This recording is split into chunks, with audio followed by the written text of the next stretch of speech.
wasalna għat-tielet programm tagħna f'dina s-sensiela imsejħa meta jiġu l-ispirtu tal-verità.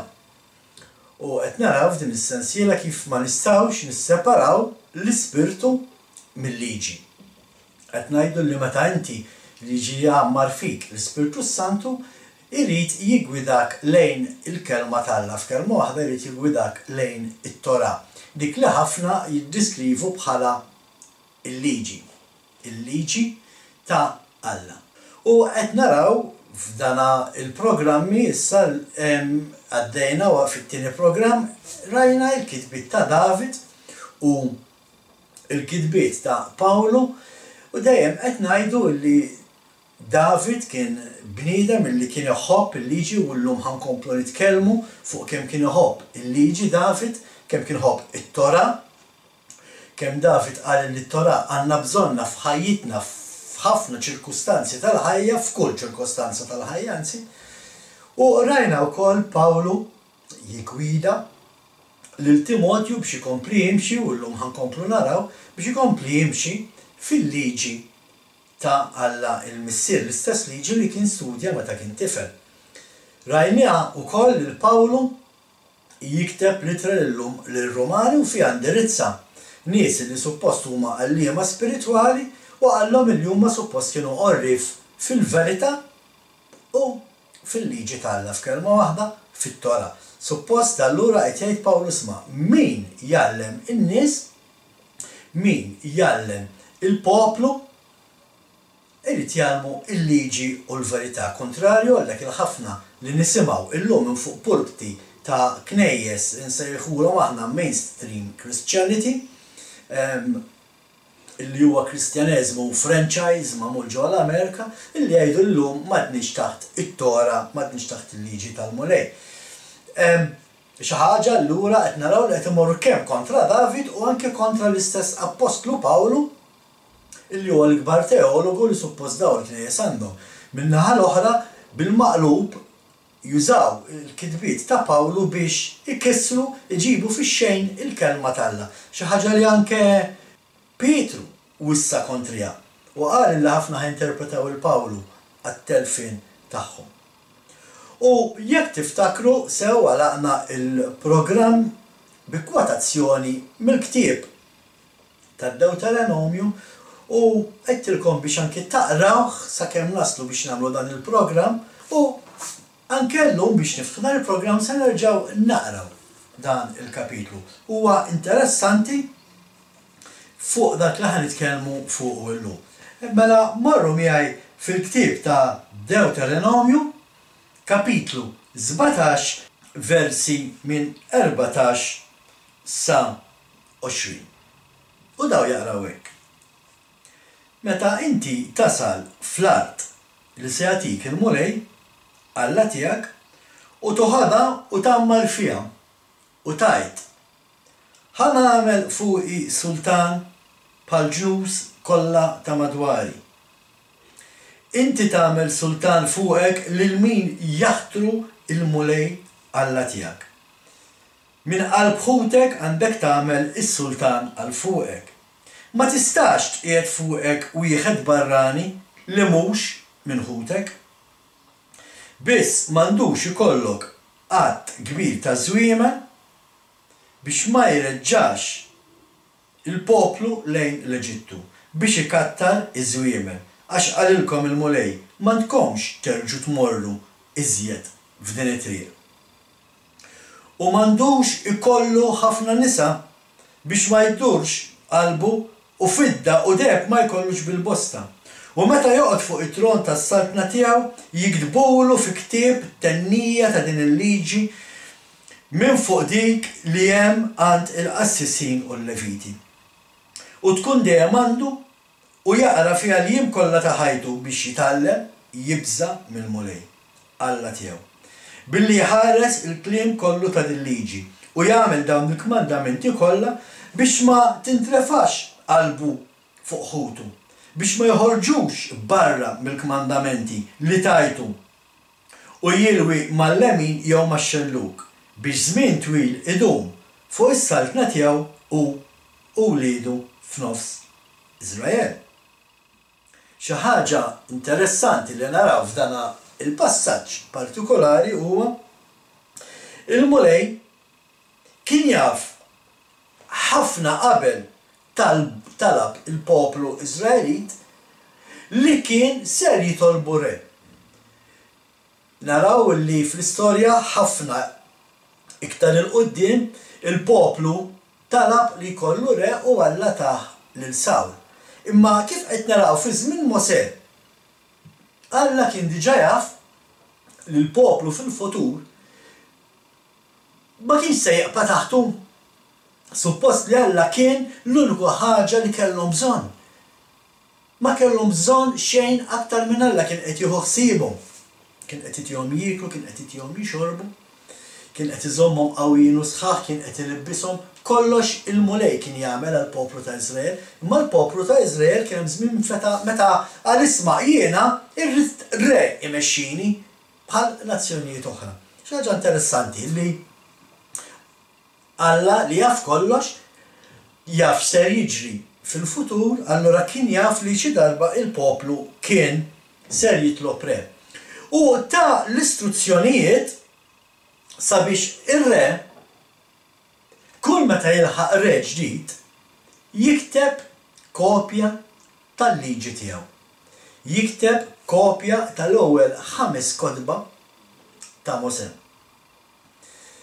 Jikkupja, u dina hija interessanti biex anke ħansammu aktar il-qudiem, jikkupja minn fuq l-istess kotba li kellhom il-Leviti. Nafu li l-Leviti kienu dawk il-qassisin li jservu fit-tempju u l-Mulej qal ir-re kull meta jinħat ar-re u jrid jikteb kopja tal-liġi għalih minn fuq il-kopja li għandhom il-Leviti.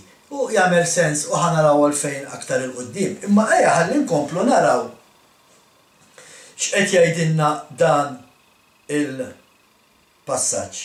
Qed jgħidilna li r-re irid jaqra kuljum. Mela kuljum tkun miegħu. Interessanti li jekk ir-re kellu bżonn joħroġ mill-pajjiż irid jieħu kopja tal-liġi miegħu sabiex ikun jista' jaqra kuljum, sabiex ikun jista' jaħseb u jimmedita fuqha kuljum u jekk tinqala xi ċirkostanza fejn irrid jirreferi għal-liġi biex jieħu xi deċiżjoni, il-liġi kienet tkun għandu. Il-ktieb tal-liġi ta' Alla kien ikun miegħu u allura seta' jindirizza dan il-ktieb jara x'fih fuq il-ħaġa partikolari li kien ikun għaddej minnha. Xi ħaġa interessanti għalkemm forsi ma tagħmilx xi punt importanti f'din l-istorja, ma imkien ma naraw li Sawl l-ewwel re li kellu Iżrael kiteb xi kopja ta' din it-Tora. B'daqshekk ma jfissirx li forsi ma kellux. Ma mill-ħajja li naraw ta' Sawl, anki l-mod kif aġixxa ma' David, pereżempju, ma tantx naraw il-re Sawlu jaġixxi skont il-liġi ta' Alla il-Missier. Imma dak mhux il-punt. Il-punt hu ir-re David. Ir-re David li għalkemm m'għandniex miktub li kiteb kopja imma nafu mill-kitbiet tiegħu fil-ktieb tas-Salmi illi żgur li kellu il-kopja skont kif talab Alla il-Missier. Dana nistgħu nkunu nafu anki minn frażijiet stess illi David jgħid meta qiegħed jikteb is-Salmi. Nerġgħu immorru fil-ktieb tas-Salmi bħal dejjem araw li jkollkom il-Bibja magħkom il-Bib tiegħi u timmarkaw dal-iskrittura ħalli tkunu tistgħu anki tkunu bħal Berejana ħalli nitkellmu fuqhom illum. Tfittxu dak li qed ngħidu aħna hux veru jew inkella jekk hux qed nivvintawh. Salm 119 vers ħanibdew minn 95 sa 105 prattikalment 11 vers. Imma ħanibdew mill-ewwel vers. Vers 95. Jassuli l-ħżiena biex jaqrduni, imma jien ħsiebi fil-praċetti tiegħek. Mela hawnhekk qed naraw illi biex inti tkun tista' teħles mill-ħażen li qed jipprova jeqrdek inti trid tkun ħsiebek fil-praċetti tal-mulej. Anzi, David qed jgħid isma' jiena maqqas qed nagħti każ il-ħsara li qegħdin jagħmluli l-edewwa tiegħi għaliex għax ħsiebi jiena huwa fil-kelma tiegħek. U dana interessanti, nerġa' nirrepeti, dan għall-programmi qed jiġu rekordjati meta d-dinja għaddejja mill-pandemija tal-COVID-19 corona virus. U interessanti huwa l-fatt li ħafna nies qed jagħtu każ dal-affarijiet u mhux qegħdin jagħtu każ xi tajt il-kelma t'Alla. Min-naħa l-oħra hemm nies li qed jirriferu għall-kelma t'Alla biex jgħidu li jisma' lilna mhux se jaqbadna xejn għax aħna protetti, meta daw l-istess nies huma dawk in-nies li jgħidu isma' illum aħna m'għadniex taħt il-liġi. Jekk inti qed tgħid li m'għadekx taħt il-liġi t'Alla, jien għandi d-dubi tiegħi kemm inti protett u dan mhux jiena qed ngħidu dan huwa miktub fil-Bibja wkoll fil-kelma t'Alla fejn jgħid li jekk inti ma tagħtix widen għall-kelma t'Alla, jekk inti ma tagħtix widen għat-Torah, jekk inti ma tagħtix widen għal-liġi tiegħu, it-talb tiegħek quddiem Alla ma jiswa xejn, anzi huwa abimonazzjoni. Jiġifieri xi ħaġa li Alla jobod. Ma dak huwa suġġett li forsi ndaħlu s-aktar il-qudiem meta nġu biex nitkellmu fuq il-COVID-19 coronavirus u l-kelma t'Alla. X'qed naraw s'issa qed naraw il-David qed jgħid isma' jiena għalkemm l-edewwa tiegħi qegħdin jassu biex jeqrduni jiena ħsiebi huwa fil-kelma tiegħek. Vers 96. Jien rajt it-tmiem ta' kull ma jgħaddi. Jiġifieri x'qed jgħid David hawn, jiġifieri kull ma fid-dinja kollox jispiċċa. M'hawn xejn li huwa etern, m'hawn xejn li se jieqpa' għal dejjem f'din id-dinja. Kull ma għandna il-ġid li għandu l-bniedem, il-prosperità li għandu l-bniedem, kollox jgħaddi. Imma l-vers ikompli. Imma bla tarf il-kmandamenti tiegħek. Mela x'qed jgħid David qed jgħid isma' kull ma fid-dinja kollox jgħaddi, imma l-kmandamenti tiegħek huma għal dejjem. Għaliex huwa importanti li nagħmlu enfasi fuq dan il-vers?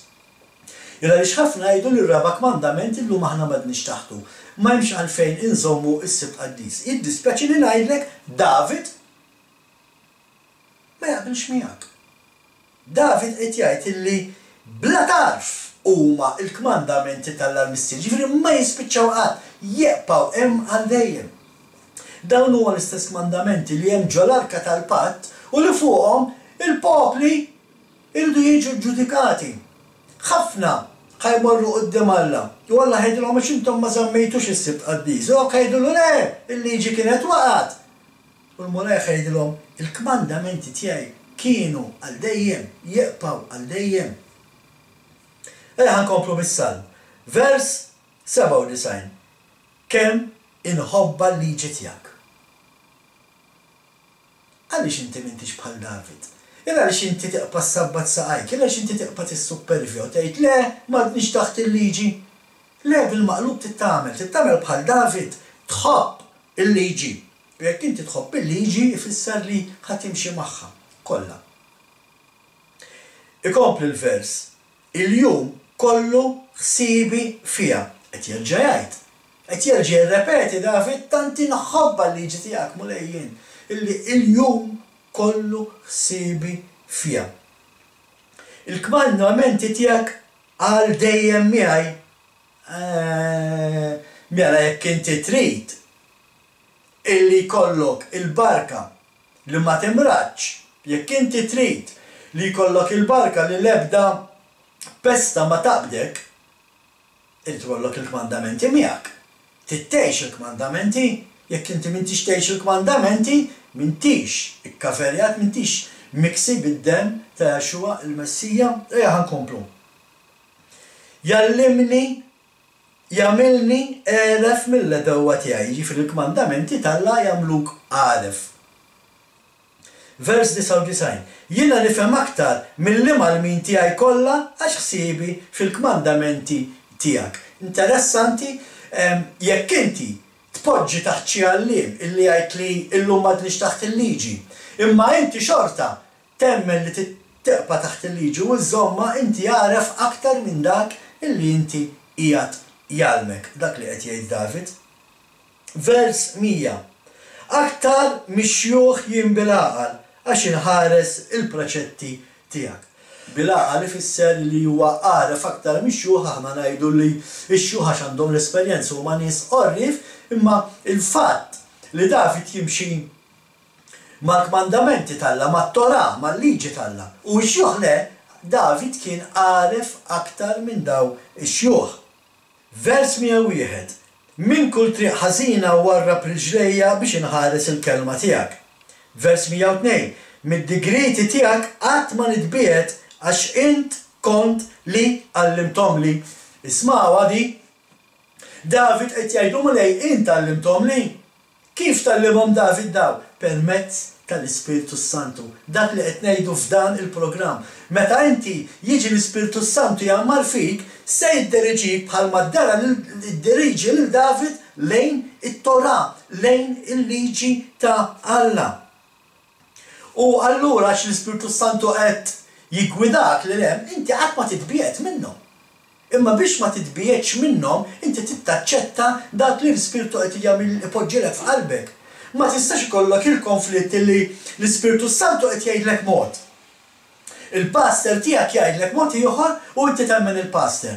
Nafx qed ngħid esperjenzi li ngħaddu minnhom ħafna aħna, ħafna huma dawk in-nies li jiġu għandna jikbu għax il-mulej kellimhom u qallhom biex iżommu s-sibt qaddisu biex ma jeklux laħam maħmux, imma mbagħad x'inhu morru jgħidu l-pastor x'qallhom il-mulej, jew x'inkun qedtilhom jien f'dan il-każ. Il-pastor iwerwirhom jibda jivvinta u jikdeb bis-saħta u mhux saħta u ġenna u infern u daw in-nies jaħasra flok jisimgħu x'qed jgħidilhom Alla. Jisimgħu x'qallhom il-pastor. Daw huma nies insiken, nies li l-mulej kellimhom, l-Ispiritu Santu kellimhom, gwidhom għall-verità u qed jgħidulu le, mhux lilek ħanemmen ir-raj spiritwali tiegħi. Hija xi ħaġa tal-biża' ma dik hija affari tagħhom.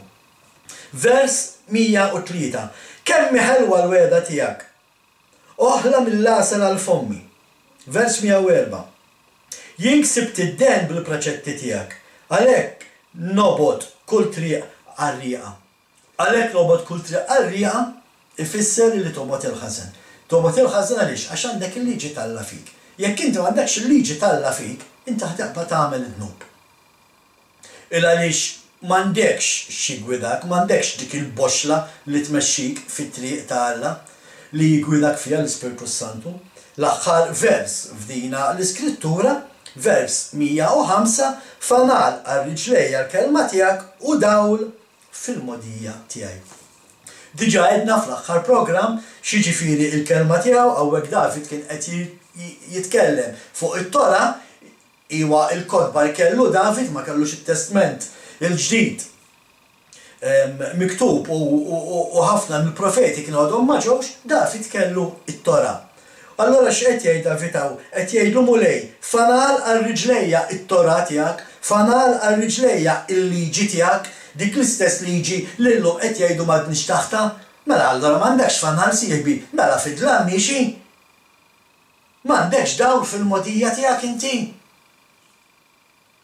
Dan mhux qed ngħidu jien qed jgħidu David f'dan il-vers. Fanal għal-riġlejja l-kelma tiegħek u dawl fil-modija tiegħi. Jekk inti wieħed minn dawk li jemnu li m'għandekx taħt il-liġi, il-liġi llum ma tix għalina, allura nista' ngħidlek ħabib tiegħi dan as-Salm 119 ma jgħidx tista' taqbdu minn ġol Bibja taqbad il-karti u tixreddihom għax la ma temminx lek taħt il-liġi inutli ħatoqgħod tipprova tara David x'qed jgħid għax inti qatt minn taħt taqbel ma' David. Jiena nażel li nemmen dak li jgħid David u mhux dak li jgħid il-bniedem għax David kien ispirat mill-Ispiritu Santu meta kiteb dan is-Salm. Allura issa ma jistax ikun xi ħadd ieħor li huwa ispirat mill-Ispiritu Santu jgħid xi ħaġa kontra li qal David. Jekk David qal il-liġi tiegħek hija libertà, ma jistax jiġi xi ħadd jgħid isma' il-liġi ta' Alla hija saħta, hija rabta. Għax allura l-Ispiritu Santu il-beraħ għalhekk kullhom qed jgħid xi ħaġa oħra, tinsewx dejjem ngħidu Alla ma jitbiddilx. Dak li qal il-David supposta qed jgħidu lill-rajja spiritwali llum. Jekk ir-raj spiritwali tiegħek qed jgħid bil-maqlub ta' David, ħabib tiegħi qiegħed bil-qiegħda qiegħed poġġi taħt raj spiritwali fals. U ħanitkellmu fuq rajja folos mhux problema ta'. Imma din hija ir-raġuni għalfejn ħafna nies qed joħorġu mill-knejjes kemm Kattoliċi kif ukoll Evanġeliċi. Għaliex għax l-Ispirtu Santu qed ikellimhom. Meta l-Ispirtu Talla jara n-nies li verament għandhom qalbhom hemm, l-Ispirtu Santu jkellimhom u jigwidhom fil-verità. Min jisma' l-Ispirtu Santu jitlaq minn dak il-knejjes illi anke f'Salmu wieħed rajna kif isejħilhom laqat tal-kesħin, verżjoni oħra tuża l-kelma laqat tal-boloħ, l-Ispirtu Santu joħroġhom minn hemm u jmexxihom fil-verità. U allura mbagħad jibdew isibu gruppi bħal huwa l-grupp tagħna Malta Missjanika illi nistudjaw xi tajt il-kelma Talla u nimxu magħha. U nżommu s-Sibt Qaddis, niċċelebraw il-festi tal-Mulej, is-seba' l-huma, dalwaqt ġejja issa l-festa tal-Għid il-Kbir u niċċelebrawha. U noqgħdu attenti li ma niklux laħam illi Alla qal huwa maħmuġ u mhuwiex ikel għall-bniedem. Dana huwa kif jigwidak l-Ispirtu Santu biex timxi mal-liġi Talla, mat-Tora. Ftakru x'qed ngħidu, jekk l-Ispirtu Santu huwa l-gwida tiegħek, it-Tora, il-kelma Talla hija l-boxra li trid tuża biex tara fejn inti miexi. Lila tittara. Bħalma diġà qednilkom fil-programm ta' qabel, aħna ma nġibux l-argumenti tagħna biss mit-Testament l-Antik, imma anke ser nitkellmu mit-Testament il-Ġdid u għaldaqstant inħeġġiġkom sabiex tmorru magħna issa fil-ktieb ta' l-Atti tal-Apostli, il-ktieb tal-Atti vers kapitlu 17 u ħanibdew minn versi 1 u 2. Atti tal-Apostli kapitlu 17 versi 1 u 2. Wara li qasmu Amfipolis u Apollonia waslu Tessalonika, fejn kien hemm sinagoga tal-Lut. Kif kienet id-drawwa tiegħu, Pawlu daħal għandhom għal 3 sibtijiet jiddiskuti magħhom fuq il-kotba, ifissrilhom u jippruvalhom li Kristu kellu jbati u jqum mill-imwiet u li dan Kristu Jaxwa li jien inħabbrilkom. Ma nafx qed naraw. Qed naraw li Pawlu meta mar Tessalonika għal 3 sibtijiet wara xulxin fittex sinagoga Ludija. Għaliex fittex sinagoga Ludija? Għaliex Pawlu bħalma rajna kienet id-drawwa tiegħu li nhar ta' Sibt iżommu qaddis. Issa dan qed nitkellmu wara il-mewt u l-qawmien mill-mewt ta' Jaxwa il-Messija. Wara l-mewt u l-qawmien mill-mewt ta' Jaxwa il-Messija, Pawlu xorta kien għadu qed iżomm is-Sibt Qaddis. Kontrarju l-dak li ħafna jgħidu illi Pawlu kien jgħallem li issa is-Sibt m'għadux qaddis. Mhuwa veru xejn, għadna kif qrajniha. Pawlu kien imur fis-sinagoga tal-Lut, għaliex kien imur fis-sinagoga tal-Lut u mhux dak nies oħra. Għax jaf li l-Lut kienu qed iżommu l-liġi u nhar ta' Sibt kienu jiltaqgħu fis-sinagoga. U dak li kien qiegħed jagħmel Pawlu. Imma ukoll il-kelma tgħidilna li Pawlu kien jiddiskuti magħhom fuq il-kotba. Naqa' verżjoni stramba bil-Malti tiegħu, imma verżjoni oħra tal-Bibja bil-Malti tgħid illi kienu jiddiskuti magħhom fuq l-Iskrittura. U nerġgħu ngħidu allura meta qed ngħidu l-Iskrittura, x'inhi din l-Iskrittura? Għal xiex tirreferi din il-kelma? Il-kelma kotba f'din il-verżjoni ta' Sajdon, għal xiex qed tirreferi? għal-kodba tal-kelma tal-la, għal-kodba tal-liġi. Għat-Tora dik kien jidħol jiddiskutu magħhom kif rajna, Pawlu xogħlu kien li kien jgħallem in-nies li t-Tora dejjem kienet tipponta lejn Jexxua. Pawlu xogħlu kien li l-poplu li ma kienx jemmen f'Jexxua bħala l-Messija, xogħlu kien li mill-Antik Testament kien japprovalhom li Jexxua huwa verament il-Messija. Għaliex it-Tora dejjem tkellmet fuq Jexxua, dejjem ippuntat lejh. Bħalma dejjem ngħidu ma jfissirx issa allura li temmen fil-Messija ma teqpax timxi mal-liġi. X'għandu x'jaqsam da? Timxi aktar mal-liġi issa jekk inti verament temmen fi Kristu. Inti timxi fuq l-eżempju tiegħu. U l-eżempju ta' Kristu dejjem kien li żamm is-Sibt Qaddies. Dejjem. Ejja ħankomplu. U ħanaraw xi jkompli jgħid Pawlu fuq dawn in-nies li kien iltaqa' magħhom. U neqpaw fl-istess kapitlu u ħaninżlu issa versi 10 u 11. U kapitlu 17 tal-Atti tal-Apostli versi 10 u 11 jaqra hekk. Bil-lejl l-aħwa telqu lil Pawlu lil Silas għal Berea.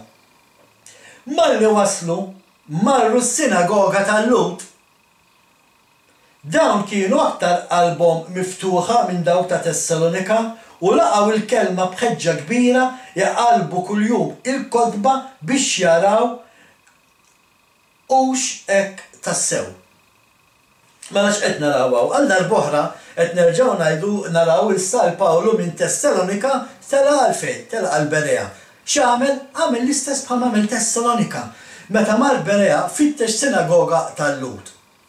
U l-kelma tgħidilna hawnhekk illi il-Lut, il-Bereani Lut, tant kienu nies li kellhom qalbhom miftuħa l-messaġġ li kellu Pawlu illi kienu jiċċekkjaw il-kodba biex jaraw Pawlu u x'qed jgħid il-verità.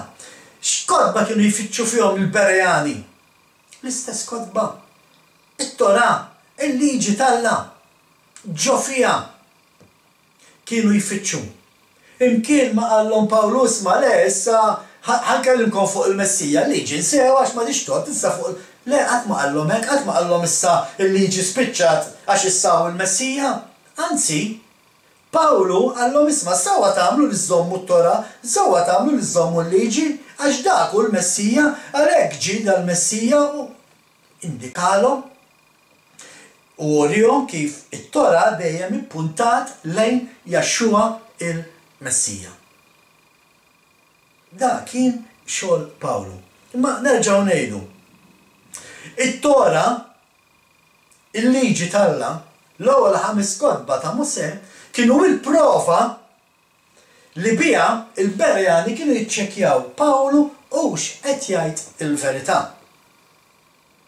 Mela jekk trid tkun taf Pawlu x'qed jgħid fl-itri tiegħu, trid tmur taqra l-liġi tal-Alla. Ma tistax inti tagħmel studju tagħmel tagħlim fuq dak li qal Pawlu mingħajr ma taf Alla x'qal fil-liġi tiegħu. Għax il-moment li inti ma tafx Alla x'qal fil-liġi tiegħu ħadd ikkwota l-Pawlu ħażin. Għaliex? Għax Alla qal isma' l-liġi tiegħi hija eterna, ma tispiċċa qatt. Min-naħa l-oħra ħafna jgħidu għax Pawlu issa qalilna m'għandniex aħna naħt il-liġi. Qed ngħidu żewġ affarijiet differenti.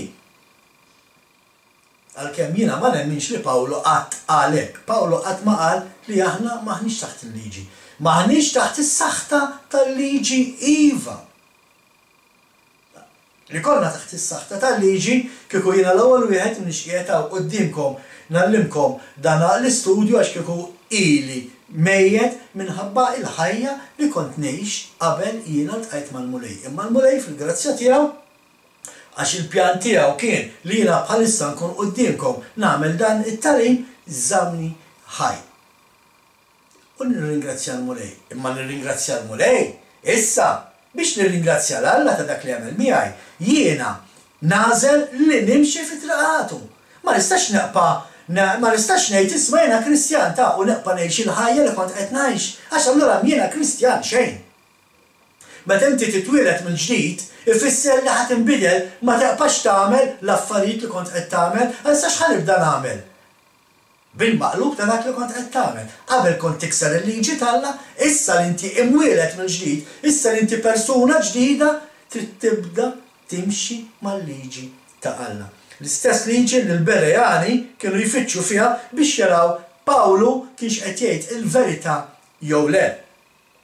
Nerġgħu immorru għal Salm famuż 119 u ħanerġgħu nikkwotaw vers 97. Naf li diġà qrajtulkom imma bil-fors ikonna nerġgħu induru għalih dan il-vers. Kemm inħobba l-liġi tiegħek, il-jum kollu ħsibi fiha. X'fih ħażin illi bniedem iħobb il-liġi talla? Illa li xissib minnu prużuntus, illa li xissib min jaħseb li jaf ħafna u għax inti timxi mal-liġi tal-lejl li inti misħut, inti belak serb. Belak serb, għax timxi mal-liġi tal-la. Belak serb, jekk inti tajt aħna maħtniex taħt il-liġi. X'fija ħażin illi l-jum kollu ħsibi fil-liġi talla jiena? Mhux bħal David qed nagħmel. Mhux l-istess liġi ta' David qed nipprova nosserva jien. Mhux l-istess Torah li tkellem fuqha David qed nipprova nosserva jien. Mhux fuq l-istess liġi u l-istess Torah tkellem Pawlu. Allora jekk David kienu ħobba, jekk Pawlu kienu ħobba, jekk David kien jgħixha, jekk Pawlu kien jgħixha, għaliex jiena misħut jekk qed nagħmel bħal David u bħal Pawlu. Dan huwa talim ħbib tiegħi illi huwa naf għal ħafna huwa jibes. U għalhekk ngħidulkom tridu tinsew dak kollu li tallimtu. Insew dawk li qed tiġu malma mitmuha fil-knejjes. Imqarqa jtispaċini ngħid huma knejjes ballima mqarqa li qed jarmu talim qarri qed iqarqu bikom. U ċansu li titilfu ruħkom. Illa li xil-liġi talla kienet hemm, għada hemm u ħatibqa' hemm għall-eternità. Inkomplu. Ejja ħalli naraw issa Pawlu ħanerġgħu mmorru fl-ittra ta' Pawlu lil Timotju, għax Timotju għallu ħafna iktar minn dak li semmejna fl-aħħar programm ta' u ħammorru fit-tieni ittra li Pawlu kiteb il-Timotju u fit-tieni ittra li Pawlu kiteb il-Timotju kapitlu 3 versi minn 14 sa 17. U din taqra hekk. Imma inti iqpa miexi f'dak li tallimt u emmint bisħieħ. Għax taf minant min tallimtu. Mela x'qed jgħidu Pawlu l-Timotju, qed jgħidu isma' inti iqpa talmu, iqpa imxi f'dak li tallimt. Għax inti taf minant min tallimtu dan, ovvja illa li x-talim li rċieva Timotju kien mill-Ispiritu Santu. Anke jekk poġġa taħt Pawlu, anke jekk poġġa taħt xi ħadd ieħor biex jistudja l-kelma talla, imma it-talim ġej mill-Ispiritu Santu. Għalhekk aħna dal-programm qed insemmuha dis-sensiela meta jiġi hu l-Ispiritu tal-Verità huwa l-Ispiritu tal-Verità li lil Timotju poġġielu l-verità ġo qalbu. Dak li qed jgħid Pawlu qed jgħidlu imma int iqpa miexi f'dak li tallimt u emmint bisħieħ. Għax taf minant min tallimtu. Ejja ħankomplu. Għax sa minn żożitek sirt midħla tal-kodba mqazza. Mela, x'qed jgħid Pawlu, qed jgħidlu inti minn żagħżujtek kont tħobb il-kodba mqazza, kont taqrom u kont tistudjhom. Iqpa miexi fihom, hekk dak li qed jgħidlu. Iqpa miexi fihom. Għax sa minn żożitek sirt midħla tal-kodba mqazza li jistgħu jagħtuk l-elf li jwassal għas-salvazzjoni permezz tal-fidi fi Kristu Ġesu. Hawnhekk hawn bomba naf illi ħafna ħajinterpretawni ħażina biskop qarri, naf li ħafna se jipritkaw kontrija, imma hawnhekk Pawlu qal illi il-liġi talla Jekk inti għandek fidi fi Kristu, twaslek għas-salvazzjoni. Mhux jien qed ngħidu da, Pawlu, ejja ħanerġgħu naqrawha. Għax sa minn żożitek sirt mitqla tal-kodba mqazza li jistgħu jagħtuk l-erf li jwassal għas-salvazzjoni permezz tal-fidi fi Kristu Ġesu. Mela l-erf għandek bżonnu. Mhux biss li tgħid jien Kristjan, mhux għax temmen fi Kristu, mhux għax tgħid jien nemmen fi Kristu daqshekk m'intix salv. Trid tkun taf xi tgħid il-kelma t'Alla biex inti ssalva, biex tkun tista' timxi magħha. Nerġa' ngħid x'jiswa li tgħid jiena Kristjan u teqpa' tikser il-kmandament ta' Sibt u ma żommux qaddis. Ma jfisser xejn. M'inti Kristjan xejn. Inti Kristjan tal-isem. Dak li qed jgħidlu Pawlu l Timotju, dak li studjajt fil-kelma t'Alla qis li teqpa' timxi fih. Vers 16. L-Iskrittura kollha hija mnebħa minn Alla u tiswa biex wieħed jgħallem iċ-ċanfar u id-deb u jrawha mis-sewwa biex hekk il-bniedem t'Alla jkun perfett imħejji għal kull ħidma tajba. Kif tkun perfett biex tkun tista' tagħmel il-ħidma tiegħek biex tkun tista' tgħallem lin-naċ jew kif qallhom anke Pawlu fl-istess ittra lil Boloħ fl-ittra tar-Rumani, kif tista' tgħallem il-lama, kif tista' tgħallem il-liblaħ billi jkollok l-erf tal-kelma t'Alla. U hemmhekk tkun perfett. Hemmhekk da Pawlu qed jgħidu. Da Pawlu qed jgħidu uża l-kelma t'Alla biex hekk il-bniedem t'Alla jkun perfett imħejji għal ħidma tajba. Il-ħażin hawnhekk u pereżempju hekk nieħdu l-Knisja Evanġelika tuża dan il-vers biex iċċanfar u twiddeb jekk xi ħadd jiżbalja tarahom jiftħu din l-Iskrittura u ara x'jgħidu. Imma jaqraw dik il-biċċa biss. Biex iwitbu, biex iċċanfru, jużaw dan il-vers. Imma biex iżommu s-Sibt qaddis dan il-vers ma jużawx. Biex jiċċelebraw il-festi tal-Mulej dan il-vers ma jużawx. Biex ma jiklux laħam maħmuġ dan il-vers ma jużawx. Mhux talli issib, mhux talli hemm min jippretka illi issa m'għaddix taħt il-liġi talli ssib mexxejja spiritwali illi jieħdu nies fil-kongregazzjoni tagħhom biex jieklu jmorru wikla biex jieklu laħam li huwa maħmuġ. Jagħmlulek xi fenkata. Imma dak programmi oħra. X'qed naraw, x'qed jgħid Pawlu hawnhekk lil Timotju?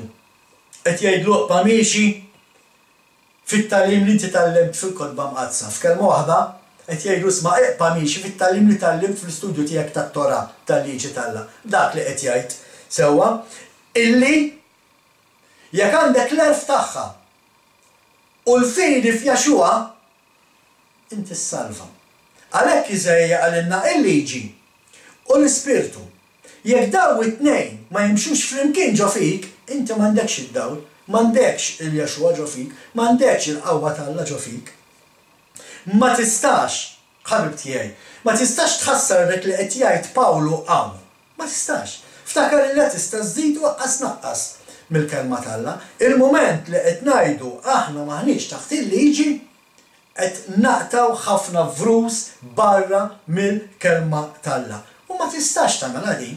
Ma tistax tinnega dak li Pawlu qed jgħid kemm lil Timotju, kemm lir-Rumani u anke fl-ittra l-oħrajn ta' illi m'għandniex ċans nidħlu fihom f'dawn is-sensiela, ma forsi l-qudiem ukoll nagħmlu sensiela fuq kull ittra ta' Pawlu u taraw kif Pawlu dejjem kwota u dejjem iddiriġġa n-nies lejn it-Tora, lejn il-liġi. Kontrarju għal dawk li ħafna jagħmlu ma jgħidu isma' aħna maħniex taħt il-liġi.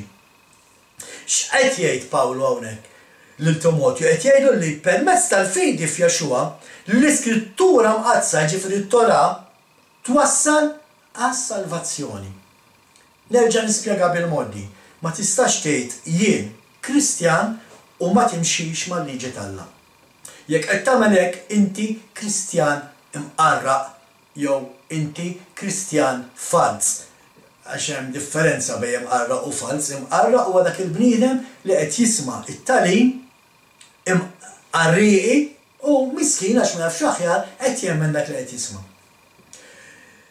Persuna falsa hija dik il-persuna li taf li jiena qed ngħid il-verità imma teqpa' tgħid il-kontrarju.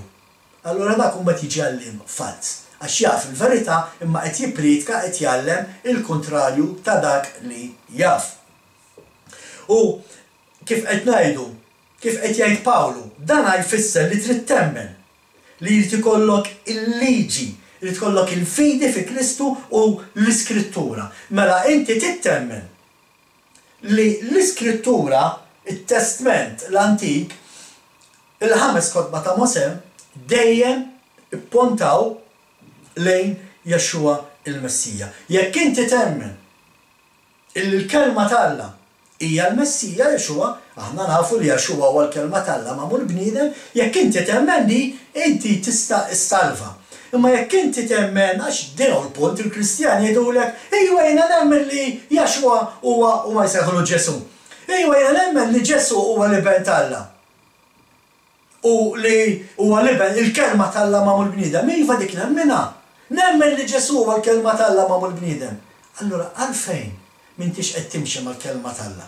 Għaliex qed tikser il-kelma tal-Alla? Jekk inti qed tikser il-kelma tal-Alla, mhix vera temmen li Jexxua li Ġesu huwa il-kelma tal-Alla magħmul bniedem. X'il-kieku temmen hekk timxi fuq l-eżempju tiegħu. U l-eżempju ta' Kristu kien li dejjem ipponta lejn it-Tora. Dejjem. Anzi, bħalma darba tfuħet mit-tarim, u ħanerġa' nirrepeti llum, it-Tora dejjem ippuntat lejn Jexxua. Jexxua dejjem ippuntana lejn l-Ispiritu Santu. Għaliex? Għax l-Ispiritu Santu huwa dak li jmexxina fit-Tora, fil-verità, fil-liġi. Kemm sabiħa l-jum. It-Tora tipponta lejn Jexxua, Jexxua jippuntana lejn l-Ispiritu Santu, l-Ispiritu Santu jippuntana lejn it-Tora. Tinsewx, u l-gwida u it-Tora hija il-boxla. Ma tistax tisseparhom. Ma tistax tissepara il-liġi minn mal-Ispiritu. Ma nistax inkun aktar ċar minn hekk f'dak kollu li qed ngħid fil-bib tiegħi. Ftakru kif bdejna l-ewwel programm f'din is-sensiela, bdejna b'Iżajija kapitlu 8 vers 20. Għandna t-talim u x-xhieda, ġifieri għandna l-liġi u għandna l-Ispiritu Santu. Min ma jgħidx kliem bħal dan qisu wieħed bla dawl is-sebħ. Jiġifieri jekk inti qed tgħid li għandek l-Ispiritu Santu, imma ma tix timxi mal-liġi, inti m'għandekx dawl fih. Diġà spjegajni għadi, mhux ħanqogħdu nidħlu fiha, imma biex nagħmel il-punt tiegħi din ma nsibux biss fit-Testament l-Antik. Issa ħanħodkom fl-aħħar ktieb tal-Bibja fil-ktieb tar-Revelazzjoni. U l-ktieb tar-Revelazzjoni għalkemm ħafna minnu qed iseħħ illum hemm parti kbira minnu li għad trid isseħħ. U ejja ħanaraw x'jgħid il-ktieb tar-Revelazzjoni fuq il-liġi u l-Ispirtu. U jekk tmorru miegħi fil-ktieb tar-Revelazzjoni kapitlu 14 vers 12 jaqra hekk. F'dan qiegħed is-sabar tal-qaddisin. Ta' dawk li jħarsu il-praċetti ta' Alla u l-fidi f'Jexxua.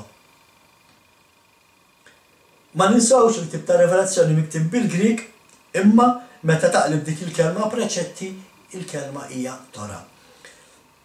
F'dan qiegħed is-sabar tal-qaddisin ta' dawk li jħarsu it-Tora, il-kmandamenti u il-fidi f'Jexxua. Ma jrid ikollok il-fidi f'Jexxua. Bħalma qal Iżajija jrid ikollok l-Ispirtu. U jrid ikollok il-liġi. Da fil-ktieb ta' Revelazzjoni ħbib tiegħi. Is-sinti għajli kif ħadd irrispondi l-Alla meta jikkwotalek din u jgħidlek għax inti kellek biss il-Jexxua ma mxejtx mal-liġi, x'ħadd tgħidlu? Ħadd tgħidlu għax ir-raj spiritwali tiegħi qalli li m'għadniex taħt il-liġi? Mela inti m'għandekx widnej biex tisma', mela inti m'għandekx moħħ biex tarbel, mela inti m'għandekx qalb biex taraf tifhem. Ejja ħana naraw x'qallu aktar Pawlu lil Timotju ħbib tiegħi. Pawlu fit-tieni ittra lil Timotju kapitlu 3 rajna versi 15, ejja nibdew minn 16 l-ewwel. Vers 16 għallu illi l-Iskrittura kollha hija importanti, hija mnebħa minn Alla il-Missier. Issa, meta qallu hekk, ħajja ħanaqrawh. It-tieni Iżajja, it-tieni Timotju, niskuża ruħi, it-tieni Timotju kapitlu 3 vers 16. L-iskrittura kollha hija mnebħa minn Alla u tiswa biex wieħed jgħallem, iċċanfar, iwiddeb u jirowwan fis-sewwa. Meta Pawlu qed jgħidu l-iskrittura kollha, għal xiex kien qed jirreferi? Ma kellhomx it-Testament il-ġdid miktub. Pawlu kien qed jirreferi għat-Torà. Mela x'kien qed jgħidlu? Kien qed jgħidlu it-Torà tittuża biex tagħmel dal-affarijiet biex iċċanfar, biex twiddeb, biex taraf timxi tajjeb, biex tibni persuna fl-ispirtu. It-Torà, il-kelma talla, il-liġi talla. Issa, ejja ħamorru vers l-ura, vers 15. It-tieni Timotju kapitlu 3 vers 15. Għax sa minn żożitek sirt midħla tal-kodba mqazza. Mela x'kien jistudja Timotju meta kien żgħir il-kodba mqazza, it-Torà. U Pawlu qed jgħidlu dik tittuża dak li studjajt f'żożitek, il-liġi talla li studjajt f'żożitek trid tuża biex inti tkun tista' tibni l-assembleja tiegħek, il-kongregazzjoni tiegħek, il-poplu talla, il-Knisja talla.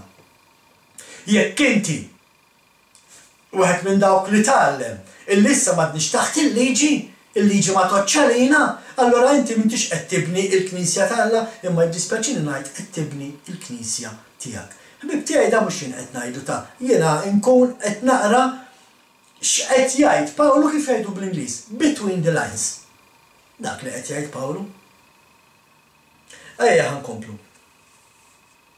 Jekk l-Ispirtu huwa l-gwida, it-Torà hija l-boxla. Mhux hekk qed ngħidu? Imexxina hu fl-Ispirtu, l-Ispirtu talla imexxina fil-verità.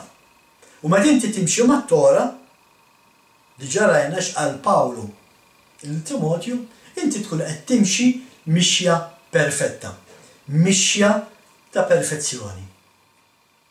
U għaw min jgħid li qed ngħidu ereżija meta ngħidu hekk, imma ma ninsawx bib tiegħi talli nieħdu l-Abraham. Abraham kien jimxi mal-liġi talla, u kien perfett f'għajnejn Alla. L-istess kien perfett f'għajnejn Alla Zakkarija. L-istess kienet perfetta f'għajnejn Alla Marija u Giuseppi. Daw kollha kienu perfetti f'għajnejn Alla ta'. Għaliex kienu perfetti f'għajnejn Alla? Għax kienu jimxu mal-liġi. U kienu qed jistennew il-Messija ġej. Issa illum aħna għandna l-Messija ġi, imma bħalhom irid ikollna wkoll il-liġi talla biex nkun nistgħu nimxu perfetti. Jexuwa jagħmilna perfetti, imma Jexuwa minnu. Mhux il-kelma talla magħmul bniedem, allura mhux il-kelma talla tittamlek perfett. Taraf timxi fit-triq it-tajba. U dan ifisser allura ħbib tiegħi li meta nkunu mitlufin fil-ħajja, l-iskrittura, il-liġi hija dik li tista' tgħinna biex insibu it-triq. Għal darb'oħra l-Ispirtu jigwidana, it-Torà il-kelma talla hija il-boxla. Ma tistax tissepara il-liġi mill-Ispirtu. Ma tistax tiddivorzju. Ma jistax ikun illi l-oraklu talla fit-Testament l-Antik għal xi ħaġa u l-istess oraklu talla illum fit-Testament il-ġdid qed jgħid xi ħaġa bil-maqlub. Ifhmuha di daħluha f'moħħkom ħbib tiegħi. Ma jistax ikun illi Alla għal xi ħaġa fit-Testament l-Antik u llum qed jgħidha bil-maqlub. Ma jistax ikun li Alla għal il-liġi tiegħu hija dejjem fit-Testament l-Antik u llum qed jgħid all right guys, tistgħu ma tagħtux każ dik. Le. Ma jistax ikun. Illa lix Alla mhuwiex bniedem biex jikdeb. Alla ma jitbiddilx. Ħafna jgħidu illi għax issa Jexuwa waqqa l-liġi. U ħafna Kristjani meta tkellmu fuq il-liġi jikkwotawlek Mattew kapitlu 5 vers 17. U huma stess aqqas ikunu jafu x'qed jgħidu. Għax jedulek ara, imma ġie Jaxua issa u wassala għall-perfezzjoni, ma li m'għandix għalfejn insomma, imma jiena l-verżjoni tiegħi mhux hekk jgħid dak il-vers. Dak il-vers fil-verżjoni tiegħi jgħid hekk. Mattew kapitlu 5, vers 17. Xejn taħsbu li ġejt inwaqqa l-liġi jew il-profeti? Għal kif tiġi inti u tgħid li issa x'żamma fil-perfezzjoni waqqa l-liġi l-profeti? Il-meħħa nemmen lilek jew il-liben tal-lama u l-bniedem, il-Jaxua. Ejja ħankomplu naqraw. Għax jerġa' jirrepetiha di tant qed jagħmel punt Jaxua li ma waqqax il-liġi u l-profeti illi jerġa' jirrepetiha. Xejn taħsbu li ġejt inwaqqa l-liġi jew il-profeti. Jien ma ġejtx biex inwaqqagħhom iżda biex inwassalhom għal perfezzjoni. X'jiġifieri wassalhom għal perfezzjoni? Jiġifieri jiena ġejt biex nallimkom, biex nurikom kif timxu il-liġi tal-Alla. Kif suppost għandkom timxuha biex tkunu perfetti. Dak li qalilna Jaxua. Mela aħna mhux fuq l-eżempju tiegħu rridu nimxu. Jaħasra sempliċi dal-affarijiet li qed ngħid. Huwa bis-sitt taħwit tar-rajja spiritwali li jpoġġulkom il-ġo moħħkom li qed iżommkom milli tifhmu aħna x'qed nagħlmukom. X'jiġifieri illi nimxu l-liġi tal-Alla biex inkunu perfetti. Mhux wara Jaxua rridu nimxu. Mhux fuq l-eżempju tiegħu rridu nimxu. Mhux dak li għamel Jaxua rridu nagħmlu aħna jekk irridu nkunu bħalu. Allora jekk Jaxua kien iżomm is-sibt qaddis, kif inti qed tgħid ma tistax iżommu? Jekk Jaxua kien iżomm il-festi tal-mulej, kif inti qed tgħid li l-festi tal-mulej m'għadhomx jgħoddu? Mhux wara Jaxua rridu nimxu. Jekk Jaxua ma kienx jikol laħam maħmud li Alla qalmu mhux ikel, kif inti qed tgħid li stallum tista' tiekol kollox? Mela mhux wara Jaxua rridu nimxu. Allum ħbib tiegħi ħanieqaf hawn naħseb din is-sensiela ħattawwal xi naqra x'hemm ħafna affarijiet apparti n-noti li jkollu quddiem illi l-mulekun qed itini dak il-ħin u ma nistax ma noħroġhomx u nagħtihomkom. Għax jekk hija kelma mant il-mulej trid tasal għandkom biex intom permezz tal-Ispiritu Santu li jiftħilkom qalbkom iwassalkom biex timxu intom ukoll mal-kelma tiegħu. Bħalma li hemm nidilkom ħbib tiegħi qatt toqgħodu fuq dak li jgħidilkom il-bniedem imma fuq dak li hemm miktub.